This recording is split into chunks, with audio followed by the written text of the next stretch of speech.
बिस्मिल्लाहिर्रहमानिर्रहीम। अस्सलाम वालेकुम। नाजरीन मोहतरम, पारसी मज़हब क्या है?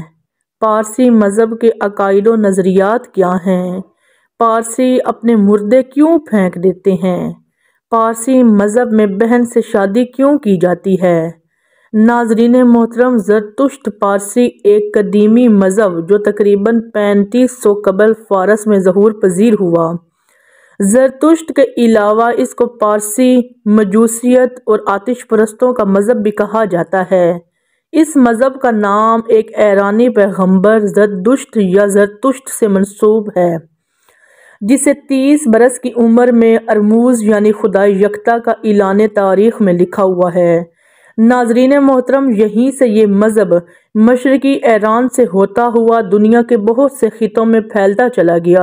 यूरोप, अफ्रीका, हिंदुस्तान और पाकिस्तान में आज भी पारसी मौजूद हैं। पारसियों के मकानों, इबादतगाहों या महबदों में आग रोशन रहती है, जिसकी वजह से ये आतिश परस्त कहलाते हैं। अरब इन्हें मजूसी कहते हैं। पारसी मज़हब में आग को मुकद्दस माना जाता है और आग की ही पूजा की जाती है। पारसियों के नजदीक हर चीज में नापाकी है सिवाय आग के, और खुदा आग में रहता है। इसीलिए पारसी अपने घर में चिराग या आग का शोला बतौर तबरुक हमेशा रोशन रखते हैं। नाजरीन मोहतरम, पारसी मजहब की मुकद्दस किताब का नाम ओस्ता है। ज़रतुश्ती अकायद के मुताबिक हर चीज का खालिक एक खुदा है और ज़रतुश्ती दिन में 5 बार खुदा की इबादत करते हैं। नाजरीन मोहतरम, हिंदू सनातन धर्म और यहूदियों की तरह पारसी मजहब भी गैर तबलीगी है। ये लोग ना दूसरे मज़ाहिब के लोगों को अपने मजहब में दाखिल करते हैं और ना ही उनके यहाँ शादियाँ करते हैं। दुनिया के तमाम मज़ाहिब में इस बात को इंतहाई बुरा समझा जाता है कि इंसान अपने करीबी रिश्तेदारों के साथ जिनसी ताल्लुक कायम करे या उनसे शादी करे।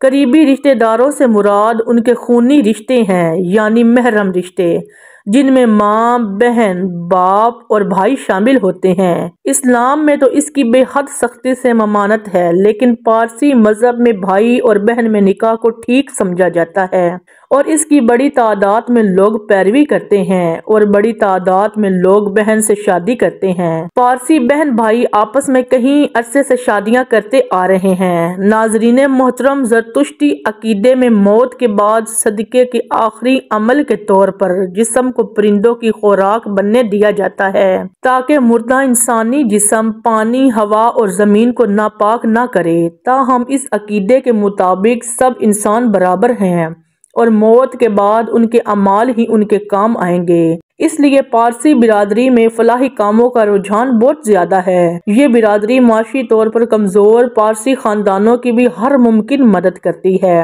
नाजरीन मोहतरम, पारसी मजहब के मुताबिक पानी, हवा, सूरज और आग इंतहाई पाक अशिया और मुकद्दस अनासिर हैं कि इनके तकद्दुस को बहार रखना हर हाल में जरूरी है। इसीलिए पारसी मजहब के पैरोकार समझते हैं कि मुर्दों को दफनाने या जलाने से ये अंसर नापाक हो जाते हैं, लिहाजा वो अपने मुर्दों को दफनाने या जलाने की बजाय ऊंचे मीनार या पहाड़ों पर गिद्धों के आगे डाल देते हैं, और ऐसे मीनार को टावर ऑफ साइलेंस यानी मीनार खामोशा कहा जाता है।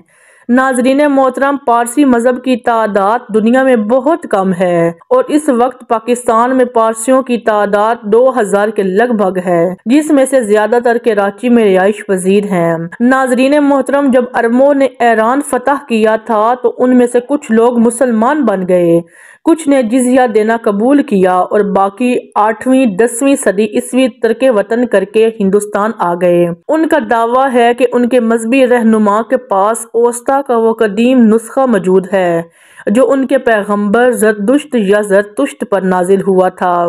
पारसी अपने मुर्दों को जलाने या दफनाने की बजाय एक खुली इमारत में रख देते हैं ताकि उन्हें गिद्ध वगैरह खा जाएं। इस इमारत को तुहमा भी कहा जाता है। तुहमा ऐसे शहरों में तामीर किया जाता है जहां पारसियों की तादाद ज्यादा हो। मसलन मुंबई और कराची में तुहमा मौजूद है, मगर बाज़ शहरों में पारसियों के कब्रिस्तान भी मौजूद हैं जिनमें मुर्दों को मजबूरन दफन किया जाता है। لاہور میں پارسیوں کا بڑا مشہور قبرستان موجود ہے۔ ناظرین محترم، جسمانی طہارت اور کھلی فضا میں رہائش پارسیوں کے مذہبی فرائض میں داخل ہے۔ پاکیزگی کی مقدس علامت کے طور پر ان کے معبد اور مکانات میں ہر وقت آگ روشن رہتی ہے، خواہ وہ چراغ ہی کیوں نہ ہو۔ ہندو سناتن دھرم اور یہودیوں کی طرح پارسی لوگ اپنے مذہب کی تبلیغ نہیں کرتے۔ ان کے نوجوان یہ بات واضح نہیں ہونے دیتے کہ ان کا تعلق پارسی مذہب سے ہے۔ یہ لوگ اپنے مذہب کو چھپاتے ہیں اور کسی کو بھی اپنے مذہب کی تبلیغ نہیں کرتے۔ ناظرین محترم، دنیا کو اس وقت دو حصوں میں تقسیم کیا جا سکتا ہے۔ ایک وہ لوگ جو کسی بھی مذہب پر یقین نہیں رکھتے، اور دوسرے وہ لوگ جو کسی نہ کسی مذہب سے کسی نہ کسی طرح جڑے ہوئے ہیں۔ جو لوگ مذہب کے وجود سے انکاری ہوتے ہیں وہ اللہ رب العزت کے وجود سے بھی انکاری ہوتے ہیں، جن کو دوسرے لفظوں میں ملحد کہا جاتا ہے۔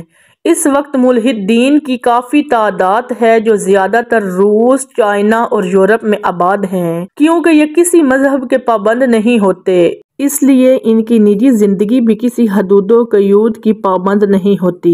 خاص طور پر انسان کے جنسی تعلق میں یہ کسی بھی قسم کی پابندی کے قائل نہیں ہوتے۔ ان کے مطابق انسان اپنے ساتھ یا کسی جانور کے ساتھ جنسی تعلق قائم کر سکتا ہے۔ اس کے علاوہ جو لوگ کسی نہ کسی مذہب سے جڑے ہوئے ہیں وہ اپنے مذاہب کے مطابق زندگی گزارتے ہیں۔ دنیا کے تمام مذاہب میں اس بات کو انتہائی برا سمجھا جاتا ہے کہ انسان اپنے محرم رشتوں کے ساتھ جنسی تعلق قائم کرے یا ان سے شادی کرے۔